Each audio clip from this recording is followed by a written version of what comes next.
આજના બપોરના તાજા સમાચાર છે. ઘેઘોડું પાડ્યું કાકા ચેવું પાડ્યું છે. કાકાના પગને છે ઘેઘોડું આવે છે તે કાકો ઘેઘોડાને લેવા માટે આજુબાજુથી ડબ્બો ઓધી લાવી છે અને ઢેબામાં ઘેઘોડું પૂરી છે. લોકો તો મજાડા પાડે, કૂતરો પાડે, બલિયાડા પાડે, પોપટ પાડે, પણ આ કાકાએ તો ઘેઘોડું પાડ્યું. કાકો ઘેઘોડાને લઈને ઘેર આવી છે. છોકરાને કીધી કે આ ઘેઘોડા માટે તું ખાવાનું લાય. છોકરાને લાગ્યું કે આ કાકાની ડગલી સટચી છે, કોઈ ઘેઘોડું પાડે નહીં. ના કાકો શીખે ચોથી લઈને આવ્યા છે.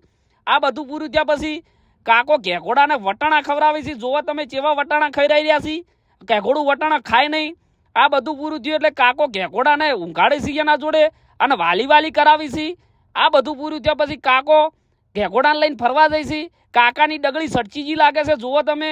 પછી હવારમાં કાકો ઘેઘોડાને નવરાવવા માટે કુંડીએ લાવી છે. પોણી ઢાંઢું જોઈ અને કાકો કે છે તું હોય બે અમન લાગ્યું ઘેઘોડાનું રોમ નામ સત્ય થઈ જવાનું છે, પણ ઘેઘોડું તોથી જતું રહેશે.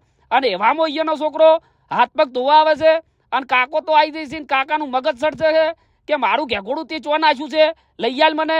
છોકરાને બરાબરનો મારે છે પાટે ને પાટે.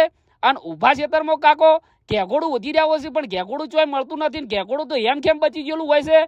અને કાકો માથે રૂમાલ ઉઠીને રોવી છે. અને આવા નવા સમાચાર જોવા માટે અમારી ઇન્સ્ટાગ્રામ ચેનલને ફોલો કરવાનું ભૂલશો નહીં. જય માતાજી મિત્રો.